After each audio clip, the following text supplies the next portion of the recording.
Улаанбаатарчуудын хэлээд байгаа энэ агаарт бол өмхөн өнөртэй байна.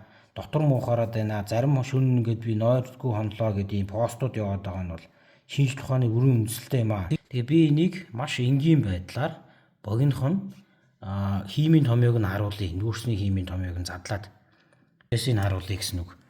За бид бүгд мэдж байгаа нүүрсэн дотор бол нүүрс төрөгч маш их байдаг те. За энэс гадна энд бол бохирдуулагч их байдаг. Одоо нүүрсэн дотор хамт нөгөө чулуу молоо байдаг шүү дээ, шороо мороо. За тэн дотор ихэнх хвчлэн ямар байна вэ гэхээр энэ пирит гэж эрдэс байдаг. Энэ эрдэс бол төмрийн юу байдаг? Төмөр хөхөр хоёрын нэгдэл байдаг. За тэгээд ус мэдээж байгаа. За тэгээд бусад чулуу шороо юу байдгийг те. За тиймэрхүү юм байгаа. За бид нар нүүрсийг шатаалаа. За бүгд мэдж байгаа. Нүүрс шатаахт бол хүчил төрөгч орно. За хүчил төрөгчд хамгийн гол нөгөө нэг С буюу нүүрс төрөгч маань агаарт ууралд ороод CO2 үүсэх ёстой. За шаталтан дутуу явагдвал угаарын хий үүсдэг те.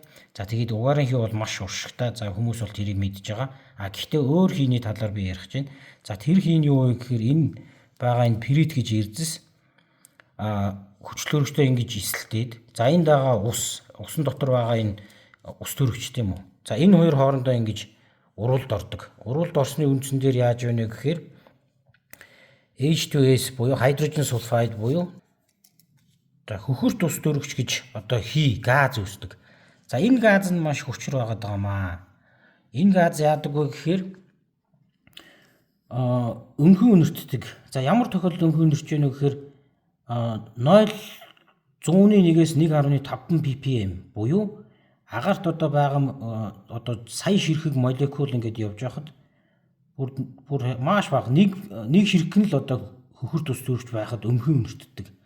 Яагаад тэгээд тэрийг бид нар мэддэг вэ гэхээр бид нар нөгөө нэг энэ маш хүчтэй одоо хортой газ учраас бид нар өөрсдөө нөгөө байгальдаа бид нар яг энэ үнэрлэх систем өөрөө энэ газыг маш бага байхад бид нар ингэж детект хийж тэ бидний хамар ингэж тэрэнд одоо зориулж үнэрлэх систем.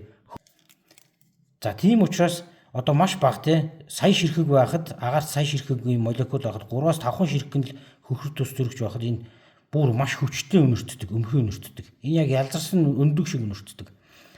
За тэгээд 2-оос 5-ын үед ppm байхад бас яадаг вэ гэхээр дотор муухаардаг, нойр гүтдэг. Энэ маш урт хугацаанд ийм бага агуулгаар доозоор ингээд хүн ингээд амьсгалаад байхад ийм шинж тэмдэг илэрдэг гэж байгаа. За тэгэхээр яг энэ Улаанбаатарчуудын хэлээд байгаа энэ агаарт бол өмхөн өнөртэй байна.